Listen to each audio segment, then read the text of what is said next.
bonjour. Je me présente, je suis Mariana Grossi.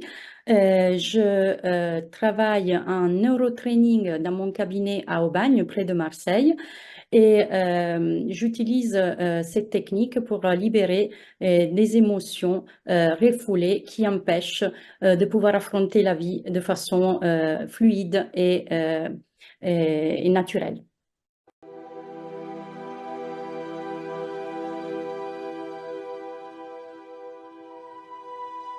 Alors, le neurotraining est une méthode qui aide le cerveau à retrouver son équilibre naturel en réactivant la capacité de récupération face au stress ou aux émotions. L'idée centrale est que le cerveau a une grande capacité de résilience naturelle, mais que certains événements de la vie ou des schémas de pensée un peu limitants peuvent limiter cette capacité. Eh bien, en utilisant des techniques comme la kinésiologie, des exercices spécifiques, de méthodes de relaxation, eh bien, le neurotraining va aider à rééduquer le cerveau pour qu'il retrouve son plein potentiel. Et face à d'autres techniques, à d'autres thérapies, par exemple à des thérapies par la parole, le neurotraining se distingue parce que c'est une thérapie psychocorporelle, c'est-à-dire que c'est le toucher du corps qui va faire en sorte de faire ressortir les informations, de les faire remonter à la conscience pour pouvoir ensuite libérer les blocages émotionnels qui ne permettent pas à la personne d'être dans le choix.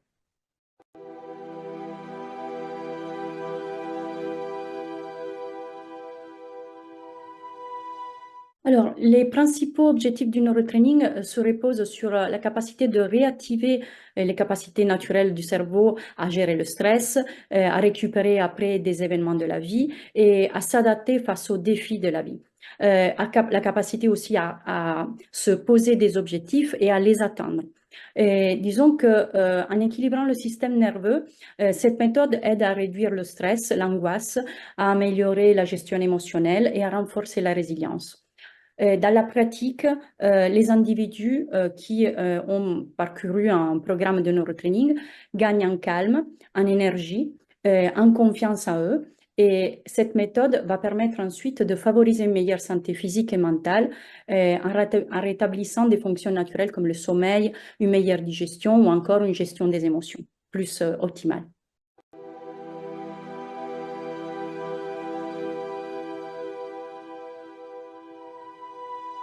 Alors, le neurotraining intègre effectivement plusieurs techniques ensemble. On peut dire que c'est une boîte à outils avec plein de techniques provenant un peu de partout dans le monde. Et ces techniques comprennent en particulier la kinésiologie, donc le test musculaire, des exercices de respiration, de visualisation ou encore des mouvements corporels. Et elles sont conçues pour solliciter le cerveau et le corps en même temps et pour travailler sur les réponses automatiques du système nerveux pour activer des mécanismes d'autorécupération. Et disons que la kinésiologie va permettre d'identifier les messages inconscients, tandis que les exercices de respiration vont aider à calmer le système nerveux. Donc, les combinaisons de ces différentes approches vont permettre au neurotraining d'aborder un problème sur plusieurs niveaux, de point de vue mental, émotionnel, ce qui va renforcer encore plus l'efficacité globale du processus.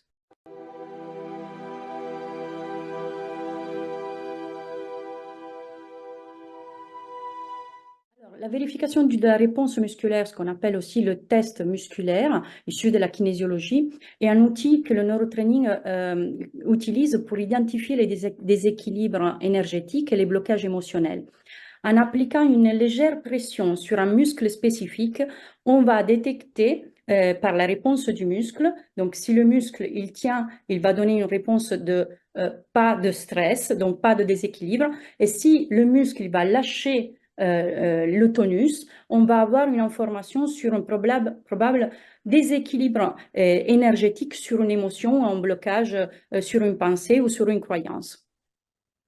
Disons Très que bien. cette technique va permettre de mener l'enquête sur la problématique et d'aller chercher les causes profondes de l'individu.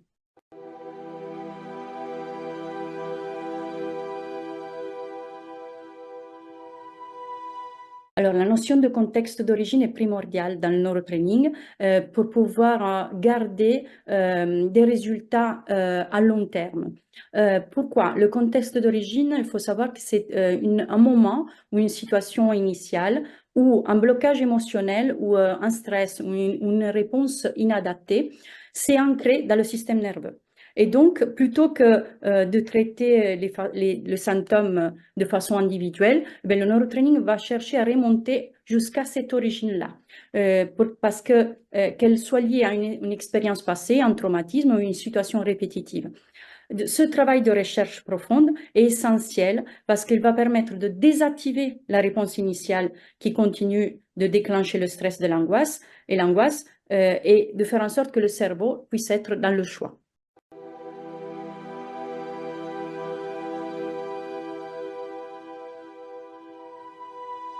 Les principaux bénéfices du neurotraining incluent une meilleure gestion du stress et des émotions, une diminution de l'angoisse, une résilience accrue face aux difficultés de la vie.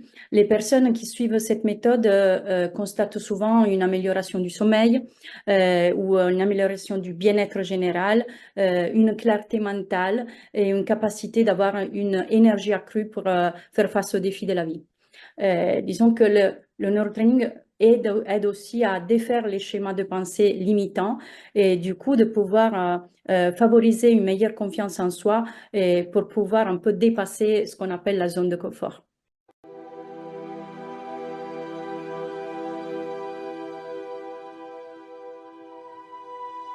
Le neurotraining aide effectivement à surmonter les traumatismes passés en identifiant les blocages et en libérant les émotions refoulées inscrites dans le système nerveux. Donc, comme on parlait, c'était des ancrages qui sont faits dans le système nerveux et qui vont être libérés grâce à cette pratique. Lorsque une expérience traumatique se présente, elle peut créer des traces, des empreintes dans le système nerveux et vont influencer la personne dans ses réactions dans les situations futures. Et ces empreintes restent souvent actives, même longtemps après l'événement initial. Et c'est tout à fait donc logique d'aller chercher donc ces informations, ces ancrages pour pouvoir libérer, pour que la personne ne puisse plus être influencée par ces événements du passé.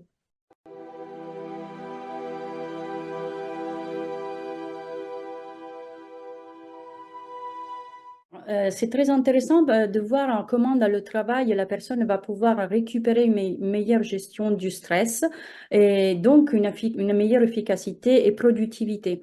Une capacité de prendre des décisions de façon plus fluide, plus simple et aussi il va éliminer aussi ce qu'on appelle l'autosabotage qui empêche la réussite souvent au niveau du travail.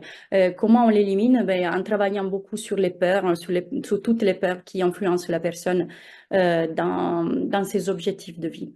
Et dans tout ce qui est dans les relations, ben, le neurotraining va aider à réduire le stress en favorisant aussi une meilleure compréhension émotionnelle de l'autre.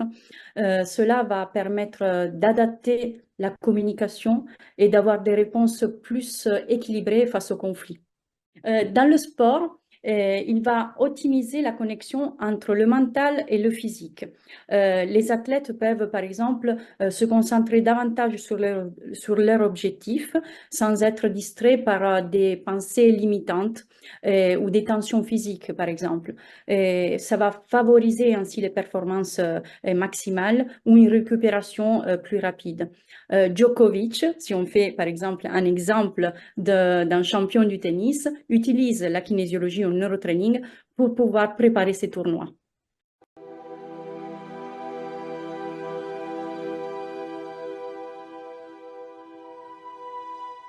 Le neurotraining va renforcer la confiance en soi en identifiant et en libérant les peurs, les croyances limitantes et les schémas de pensée négatifs, ceux qui vont freiner l'estime de soi.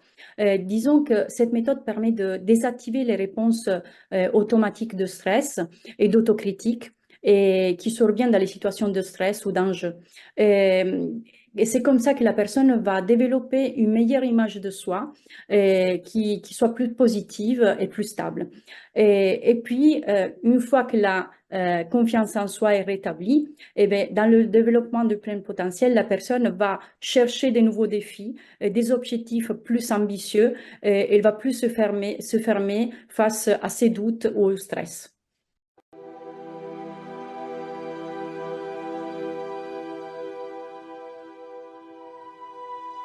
Oui, je me rappelle en particulier d'une adolescente qui venait de passer donc de de l'école primaire au collège et qui était face à une phobie scolaire.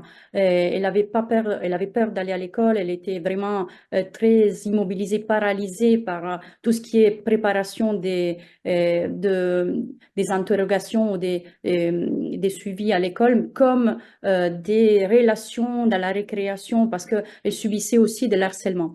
Eh bien, au fur et à mesure des séances, je voyais dans ses yeux la confiance revenir. Son regard, il était plus présent et plus profond. Elle souriait, enfin. Et quelques mois après, sa maman est venue me dire qu'elle va très bien, qu'elle s'épanouit dans tout ce qu'elle fait. Et puis, je me rappelle aussi d'une femme sur la soixantaine qui était venue me voir parce que elle avait toujours des tensions au niveau du dos, elle était insatisfaite de sa vie, elle voulait changer quelque chose, mais elle savait pas d'où ça venait. Et après quelques séances, je la vois arriver à la troisième séance, troisième ou quatrième séance, complètement transformée. Elle avait une coupe de cheveux très moderne, elle était habillée de façon très colorée, et elle me regarde et me dit, ça, c'est la vraie moi. Et elle avait appris elle avait appris à couper, à se couper du passé et à fixer de nouveaux objectifs et à exprimer qui était vraiment au plus profond d'elle. Et puis un dernier, un autre exemple, c'est une femme qui avait subi des violences sexuelles pendant l'enfance et qui m'a dit à la troisième séance, quand j'y pense à ces événements, c'est comme si je les lis dans un journal. Ça ne me touche plus, ça ne m'affecte plus, c'est incroyable. Donc effectivement, on peut voir au fur et à mesure des séances des transformations qui sont surprenantes et très belles.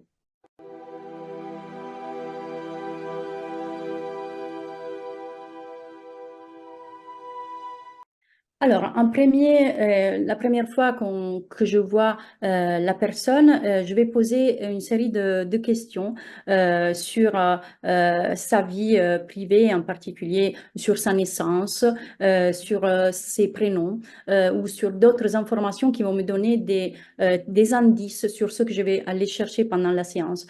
Ensuite, la personne elle va pouvoir s'allonger sur la table de travail et c'est là que je vais commencer par un toucher des chevilles qui vont me donner des informations au niveau des fascias.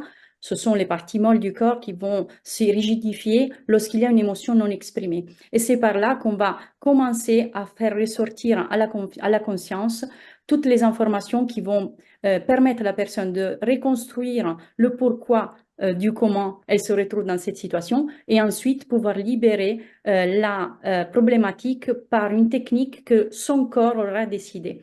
En gros, le neurotrainer suit ce que le corps de la personne lui indique. C'est une pratique de permission et c'est une pratique de choix, c'est-à-dire que c'est le corps par le biais du muscle indicateur, le muscle du corps, qui va indiquer quelle technique utiliser et comment l'utiliser.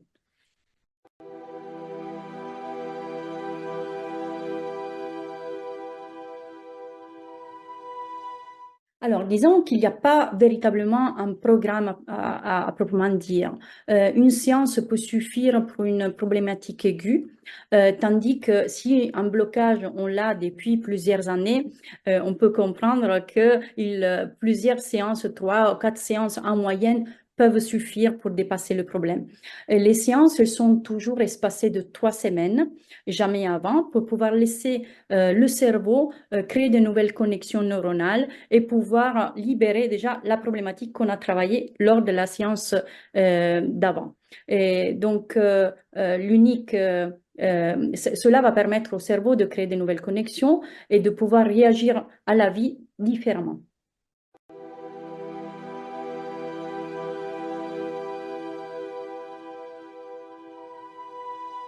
On a une liste de tous les neurotrainers présents en France sur l'annuaire de l'école de neurotraining. Disons que le choix, pour moi, ça doit se baser sur la confiance qu'on peut apporter envers une personne. Déjà, lorsqu'on regarde son site web, sa photo, les traits du visage, il nous donne plein d'informations sur qui on est et ça va permettre à la personne d'être en phase avec ce neurotraîneur ou pas. Et puis, pourquoi pas l'appeler pour voir si la connexion, elle passe ou pas avec la voix. Et c'est important de comprendre, même par la parole du neurotraîneur, si le neurotraîneur est capable de effectivement créer cette synergie que pour moi est essentielle pour pouvoir libérer la problématique de la personne. Oui, le neurotraining est complémentaire à la médecine allopathique, comme il est complémentaire à d'autres thérapies. Disons que mon conseil lorsqu'on a un traitement, c'est de pouvoir demander toujours à son médecin si il peut suivre des thérapies complémentaires. Disons que la médecine douce, le neurotraining fait partie de la médecine douce, donc sont des médecines qui permettent effectivement d'aller à main dans la main avec la médecine allopathique. Et pour ce qui concerne plusieurs thérapies en même temps au niveau de la médecine douce, moi je pense qu'il faut un peu garder un équilibre, c'est-à-dire pouvoir aller chercher une thérapie qui nous corresponde, aller voir quel résultat peut nous apporter et si jamais on n'est pas satisfait, changer de thérapie.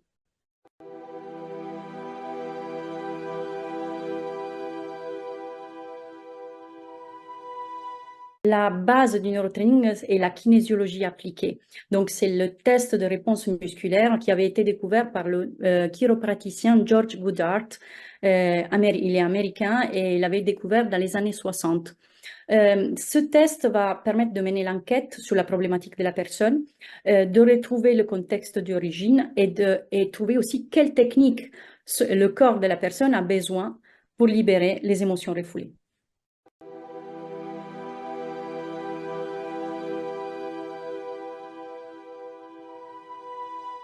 Le neurotraining, effectivement, fait partie des neurosciences car en prenant la personne en charge dans son ensemble au niveau mental, émotionnel, physique et énergétique, il va intégrer une série de connaissances en biologie, en psychologie, en physiologie. Et l'étude du fonctionnement du cerveau est primordiale en neurotraining pour pouvoir équilibrer le système nerveux.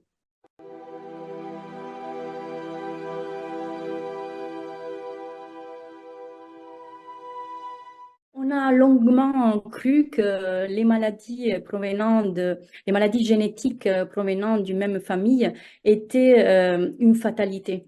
Si une personne avait des grands-parents ou des parents diabétiques, par exemple, elle pensait qu'elle n'allait pas échapper à ces gènes. Et heureusement, la bonne nouvelle vient de l'épigénétique. Nous savons aujourd'hui que si nous changeons notre environnement, si nous changeons nos habitudes alimentaires néfastes, et si nous prenons soin de la gestion de nos émotions, les choses peuvent aller différemment. Eh bien, le neurotraining vise à nous aider à revenir dans nos choix, à changer l'environnement, à chercher un environnement qui nous correspond, et de nous couper des comportements compulsifs qu'on peut avoir sûrement beaucoup, par exemple, dans le côté alimentaire, et de gérer mieux nos émotions.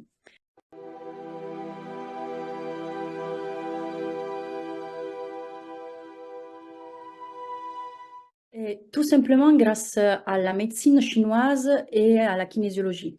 La médecine chinoise, ben, nous savons très bien que le corps est traversé par une multitude de réseaux sous-peau qui gèrent nos émotions et donc notre énergie.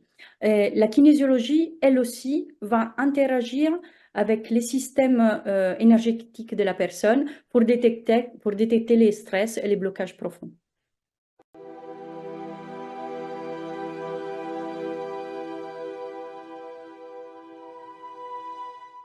Disons qu'avec comme base la kinésiologie, le neurotraining se sert de la médecine chinoise et des énergies des méridiens pour ensuite libérer les blocages avec des techniques qui peuvent venir et de l'Orient et de l'Occident. Comme j'ai déjà dit, c'est le corps qui va induire le neurotrainer à utiliser une technique plutôt qu'une autre.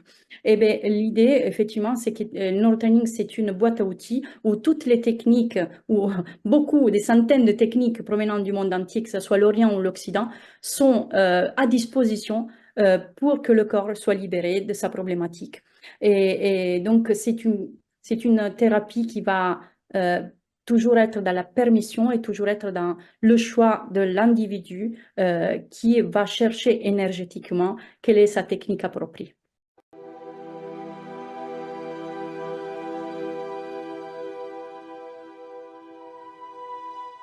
Alors, vous pouvez me contacter pour des séances en présentiel à Aubagne, près de Marseille, en prenant rendez-vous sur mon site web www.marianabienêtre.com. Mes axes de prédilection sont les relations parents-enfants, les enfants et les adolescents vis-à-vis de l'école, ou encore la place de la femme dans la vie.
Créer cette synergie que pour moi est essentielle pour pouvoir libérer la problématique de la personne. Oui, le neurotraining est complémentaire à la médecine allopathique, comme il est complémentaire à d'autres thérapies. Le neurotraining fait partie de la médecine douce, donc sont des médecines qui permettent effectivement d'aller, c'est-à-dire pouvoir aller chercher une thérapie qui nous corresponde, aller voir quel résultat peut nous apporter et si jamais on n'est pas satisfait, changer de thérapie.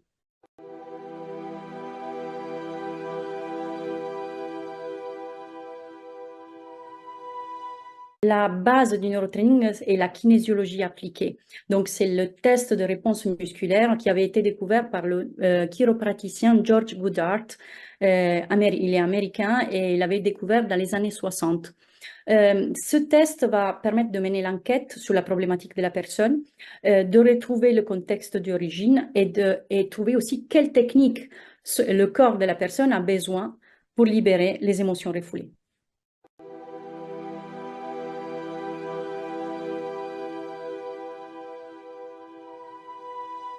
Le neurotraining, effectivement, fait partie des neurosciences car en prenant la personne en charge dans son ensemble au niveau mental, émotionnel, physique et énergétique, il va intégrer une série de connaissances en biologie, en psychologie, en physiologie. Et l'étude du fonctionnement du cerveau est primordiale en neurotraining pour pouvoir équilibrer le système nerveux.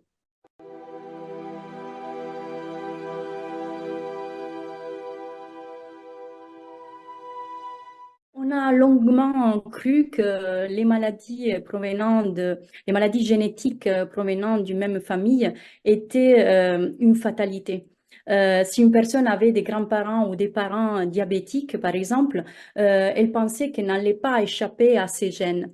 Et heureusement, la bonne nouvelle vient de l'épigénétique.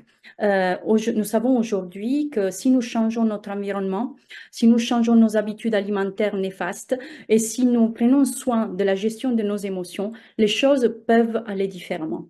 Eh bien, le neurotraining vise à nous aider à revenir dans nos choix, à changer l'environnement, à chercher un environnement qui nous correspond, et de nous couper des comportements compulsifs qu'on peut avoir sûrement beaucoup, par exemple, dans le côté alimentaire, et de gérer mieux nos émotions.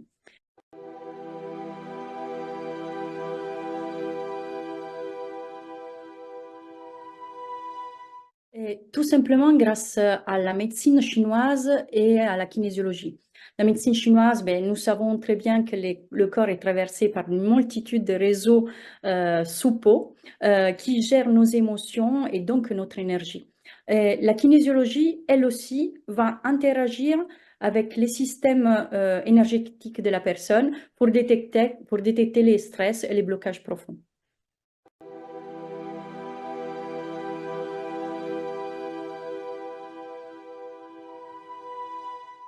Disons qu'avec comme base la kinésiologie, le neurotraining se sert de la médecine chinoise et des énergies des méridiens pour ensuite libérer les blocages avec des techniques qui peuvent venir et de l'Orient et de l'Occident. Comme j'ai déjà dit, ben, c'est le corps qui va induire le neurotrainer à utiliser une technique plutôt qu'une autre.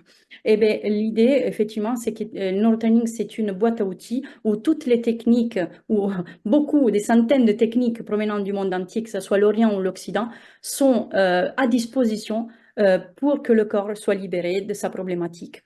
Et donc, c'est une thérapie qui va toujours être dans la permission et toujours être dans le choix de l'individu qui va chercher énergétiquement quelle est sa technique appropriée.